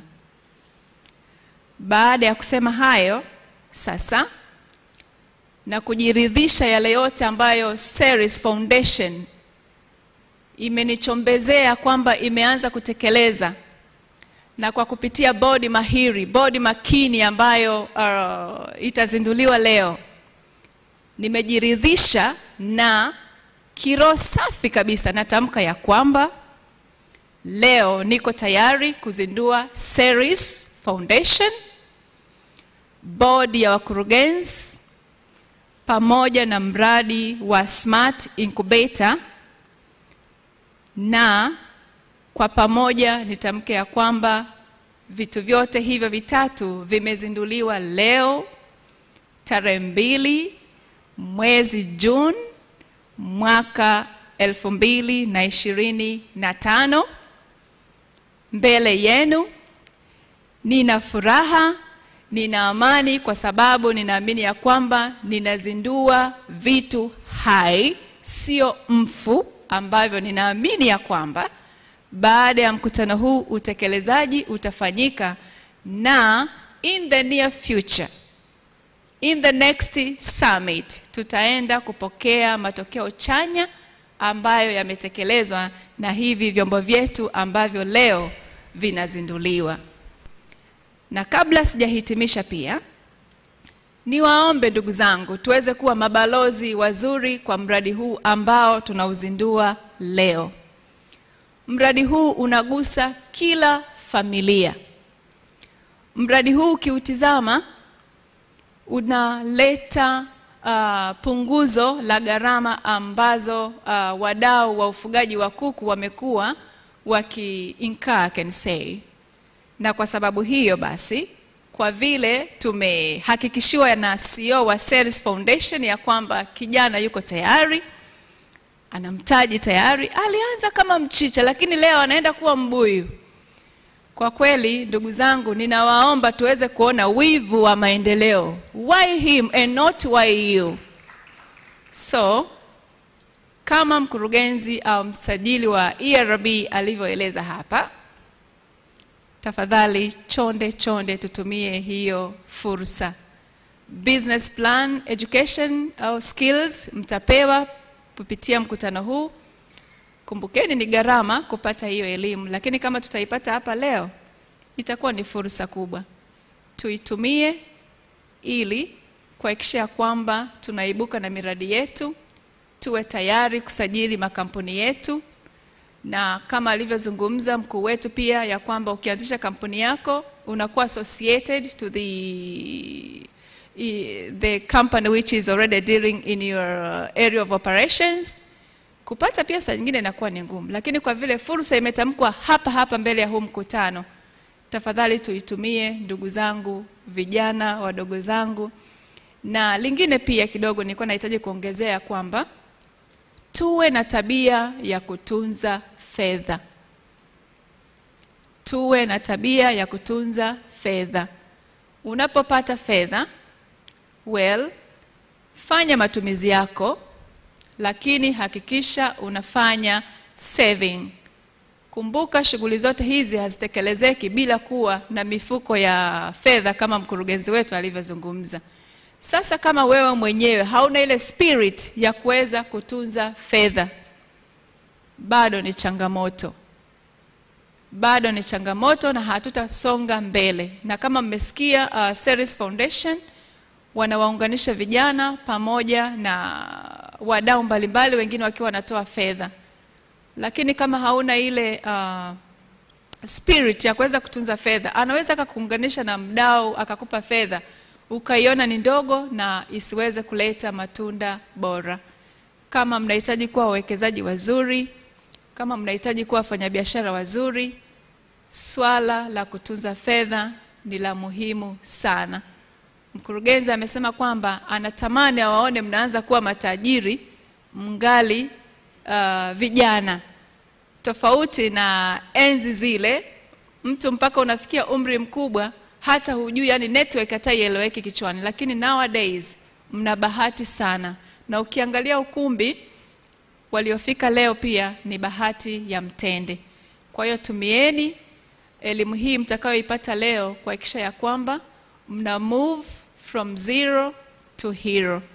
Na wanaowashika mkonao wengi. Nikiangalia kulia wapo, nikiangalia kushoto wapo, nikiangalia mbele wapo, nikiangalia nyuma wapo. Kazi kwenu. Baada ya kusema hayo, niwashukuruni sana kwa usikivu wenu. Asanteni sana. Karibuni Kituo cha Uwekezaji Tanzania. We are well prepared to receive your business plan so that we can connect you to potential business or investors. Thank you. Asante sana, asante mgeni rasmi. Makofi mengi. Kabla hujatoka hapo mgeni rasmi, bado tukio lipo. Nimesema kwamba tukimaliza hapo tutakuwa na uzinduzi wa incubator kama ulivyosema kwenye speech yako. Ni muombe Madam Deborah Wami haje hapa mbele. Makofi kwake anaposogea hapa mbele. Lakini yule kijana ambaye alikuwa ni sponsors, tafadhali naomba pia ujiandae. Yule kijana ambaye alikuwa anazindua mradi wake, tafadhali naomba uje.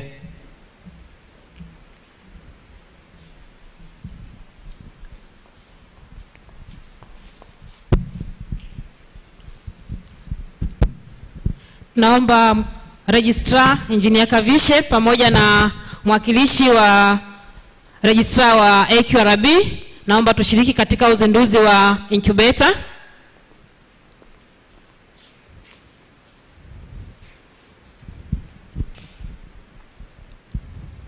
Na hii ni kwa sababu ninyi ni sehemu ya walezi wa hawa innovators wetu.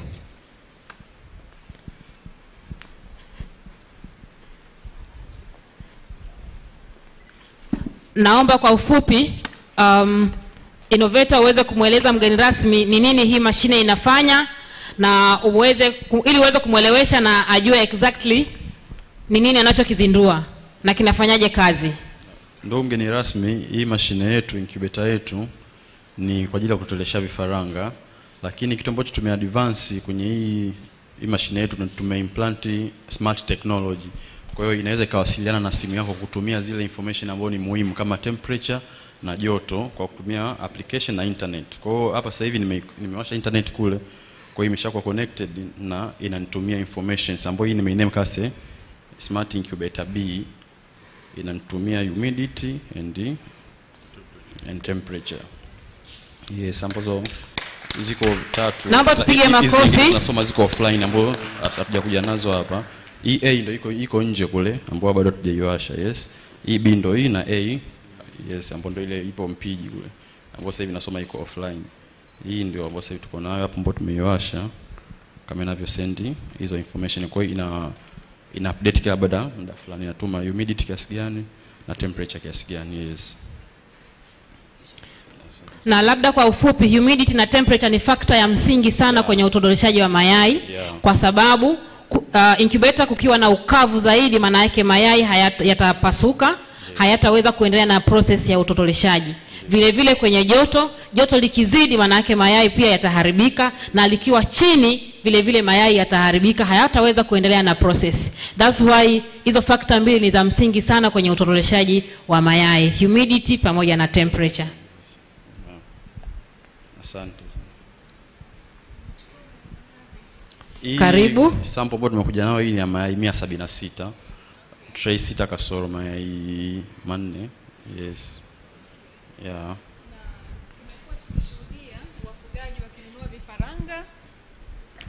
Tumekuwa tukishuhudia wafugaji wakinunua vifaranga kimoja kwa bei kubwa kuanzia 2,000 mpaka 5,000, lakini wakati anaendelea kuvitunza ndani ya wiki moja vinaweza vikapoteza uhai, I can say.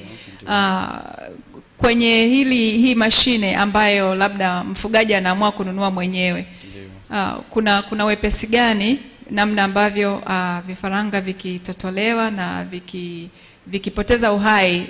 Unadhani kuna wepesi kuweza kureplace? Maana sasa atafikiria 2,000 naitoa wapi, kifaranga changu kimekufa. Cha kwanza mfugaji nitabidi ajiulize kwa nini kifaranga kimekufa. Kuna factor kama kifaranga kifa ndani ya siku 7 kutoka kwenye mashine, hapo shida mara nyingi ni kwenye incubation kule, ambapo mashine imetoa kifaranga ambao ni wiki au kimechoka sana kutokana na either joto limezidi au humidity imekuwa tofauti. Kwa hiyo kwa mashine yetu before tuja ilaunch hapa tumefanyia research. Madam Nisi ni shahidi. Kuna mashine ipo kwake kule.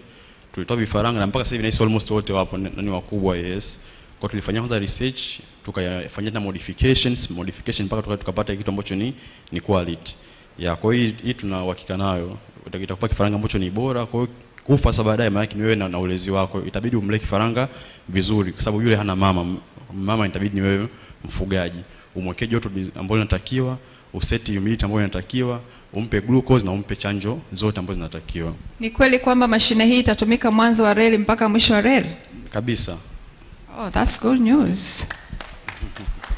Na umeshafanya mahesabu gharama labda au na mashine za Yes, tunayo price list yetu ambayo tumeandaa na mwenzangu ambaye ni engineer pia. Okay. Ya tuko wawili kwa tunaendeleza mradi wetu. Sawa kabisa. Ndiyo. Mpaka sasa oda ngapi unaweza ukazipokea na ukazikamilisha? 10, mashine 10, 5? Ya kwa sasa hivi Yes. mashine moja tunachukua siku 5 kutengeneza. Wow. Au chini hapo. Okay. Yes, kwa hiyo tegemea na kwa sababu baadhi ya vifaa tuna import. Yes, baadhi ya vifaa tuna import. Kwa hiyo inategemea na order itakavyokuja kwa na vifaa vyetu sisi vitaingia kwa muda gani. Ila kwa sasa hivi at least tunachukua vifaa vingi kidogo. Kwa hiyo tunaweza tukatoa mashine 10 at once. Yes. Okay, sasa kama kuna vifaa vingine una import, basi inabidi ufike TIC tuweze kuelekezana, maana lengo la kusajili TIC ni kuweza kupata vivutio vya uwekezaji, lengo likiwa ni kupunguza gharama za uendeshaji wa mradi. Kama unavyofahamu, serikali inatoa vivutio vya uwekezaji kwa wawekezaji wazawa na wageni, lengo kubwa ikiwa ni kukupunguzia zile gharama za uendeshaji mradi wako. Kwa hiyo ninakukaribisha TIC uje na business plan, kwa kuwa wewe ni mzawa. I think ukijumlisha yale mambo na nini, mambo yataiva vizuri. Karibu sana na hongera sana. Asante sana. Ya ndugu washiriki, bidhaa iko hapa, iko tayari kwa matumizi. Hakuna sababu ya kuendelea kubaki maskini. Vijana tuna nguvu, mnaweza kujiunga katika vikundi vya watu 5 na kadhalika. Nimeambiwa ya kwamba, nimenongonezwa ya kwamba bei ni kama ni sawa na bure. Kwa hiyo naomba muwasiliane na wataalamu tuweze kujua gharama za mashine hii na tuweze kujiandaa kuweza kujikita katika sekta ya ufugaji, na kama mkuu alivyosema tuandae business plan. Business plan ambayo itakuwa ina ushawishi kwa vyombo vinavyotoa fedha. Chombo cha fedha kikaja kikatizama una mashine kama hizi 10, 15, itakuwa na uhakika wa kuweza kupata marejesho. Hofu yao ni marejesho, lakini mashine ziko tayari, wanaziona pale zinafanya kazi, tunasambaza. Maana kuna wafugaji wengine bado wanategemea vifaranga kutoka nje ya nchi. Nadhani mashine hii na kupitia nyie vijana tuanzishe miradi mingi ya kuweza kuzalisha vifaranga na kuweza kupunguza hiyo spirit ya kuweza kuagiza vifaranga kutoka nje ya nchi wakati hapa nyumbani inawezekana. Baada ya kusema hivyo, kwa moyo wa dhati kabisa na kwa moyo wa unyenyekevu, niwapongeze injinia wetu kwa kuweza kubuni mradi mzuri wa namna hii ambao lengo lake ni kuweza kutatua changamoto tulizonazo hapa nyumbani, Afrika na kimataifa zaidi. Narudia tena, hata mbuyu ulianza kama mchicha. Leo umeanza na mashine moja, sasa hivi zitasambaa dunia nzima. Hongera sana. Keep going. Asanteni. Na baada ya kusema hayo, bado naendelea kusema kwamba nimejiridhisha ya kwamba huu mradi unatija kwa taifa, na hivyo ninakubali kuzindua leo. La sivyo nisingekubali, lakini ninakubali kwa niaba ya mkurugenzi mtendaji wangu. Asante. Asante sana. Naomba tupige makofi tafadhali. Asante sana mgeni rasmi. Naomba tupige tena makofi kwa kazi kubwa ambayo imefanyika, na binafsi nikiangalia hapa mbele naona inasoma 35.0, 72 na 38.060. Labda mtaalamu tueleweshe kidogo ili tujue hizi namba hapo nje ni nini na huko ndani exactly nini kinachofanyika. Okay. Hapa kuna set point temperature and set point humidity. Na hapa kuna current ambayo inasoma ndani sasa hivi, na hii ni humidity ambayo inasoma ndani sasa hivi. Yes. Na hapa kuna taa, maana yake in case labda usiku unataka uangalie, maana yake utakuwa unatumia taa hapa. Yes. Na pia ina automatic turning kama other incubators, maana yake inageuza mayai yenyewe. Kama hapo utaona itaanza kugeuza, hizo trays zinaanza zinageuza, zinashuka. Kama ni slow lakini ina turning. Yes. Sababu yai lazima ligeuze taratibu, sio kwa fujo. Yes. Okay. Yeah. Asante. Kwa tulioko mbali inaonyesha ni kwa namna gani tray inakuwa inageuza mayai, kwa sababu isipogeuza mayai maana yake mayai yataharibika pia. Yes. Kwa hiyo ni lazima process ya kugeuza mayai ifanyike kila baada ya muda kwa jinsi ambavyo imekuwa calibrated. Asante sana, tunawapongeza sana kwa ubunifu huu. Asante sana. Asante mgeni rasmi kwa hafla ya uzinduzi wa hii incubator, na baada ya hapo tunaomba tukukaribishe kwenye stage kwa ajili ya kugawa vyeti kwa sponsors pamoja na baadhi ya washiriki.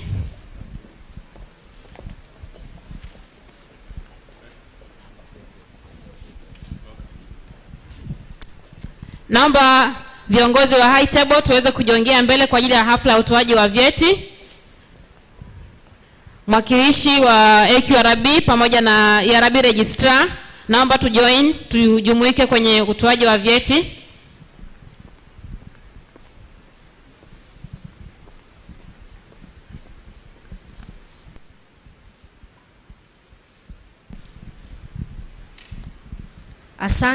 Asante sana.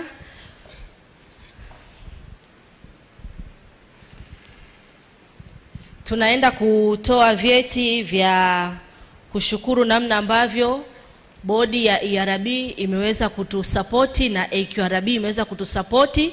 Hivyo kwa heshima mgeni rasmi, naomba ukabidhi kuna zawadi zaidi ya moja. Naomba kidogo Rose uweze kuchangamka kwa hizi bodi zote mbili. Naomba uweze kukabidhi cheti, na baada ya hapo tutaweza tukawakabidhi zawadi nyingine ya trophy kwa hizi bodi zote mbili. Karibu tuweze kuanza kumkabidhi msajili wa ERB. Naomba tumpigie makofi. Asante sana msajili kwa kazi unayoifanya.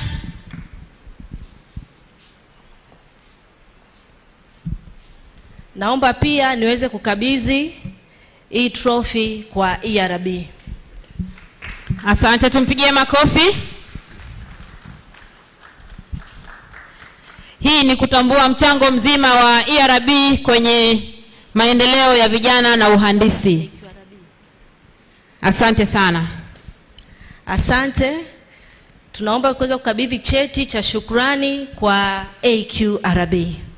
The same AQRB, tunashukuru sana kwa mchango wenu na kushiriki kwenye hii event na kuhamasisha makadiriaji majenzi wote pamoja na wahandisi kwenye shughuli nzima ya uhandisi. Asante. Naomba pia mgeni rasmi uweze kukabidhi tuzo hii kwa AQRB. Asante, tunashukuru tena AQRB kwa mchango wenu mkubwa kwenye tasnia nzima ya ujenzi. Asante sana. Kipekee tuna zawadi kwa msajili wa bodi ya wahandisi. Event hii kama mliona mwanzo ilitakiwa ifanyike tarehe 20 mwezi wa 5 na ilikuwa ni siku yake ya kuzaliwa. Kwa hii ni surprise. Naomba tumpatie. Naomba umkabidhi zawadi yetu kwake. Asante sana. Na hii pia ni zawadi yetu kwake. Series Foundation inaweza kumpatia msajili wa AQRB kusherehekea miaka yake kadhaa kuzaliwa. Asante sana. Hii ni dhahiri tunatambua mchango wako kiongozi. Asante. Mgeni rasmi, naomba pia tuweze kukabidhi cheti cha kuweza kuwashukuru sponsors wetu wengine wameweza kutusapoti.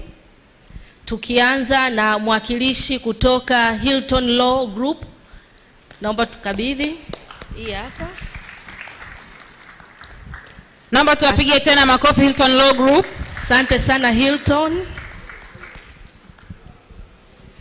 Naomba na mwakilishi kutoka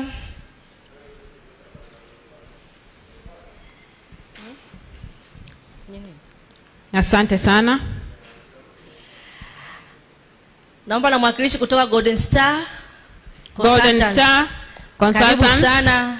Nashukuru sana kwa support yako. Asante sana. Naomba tumpigie sponsor mwingine, huyu ndiye amewezesha sisi kuwepo mahali hapa.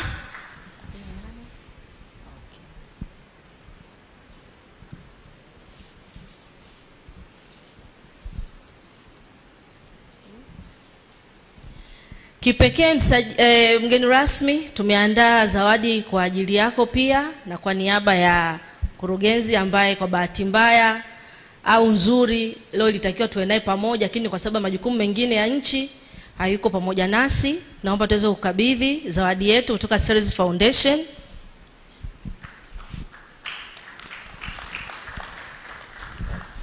Asante sana. Asante sana. Nashukuru sana kwa zoezi hilo la certification na vyeti. Basi tutakwenda kusogea hapa mbele kwa ajili ya kupata group photo.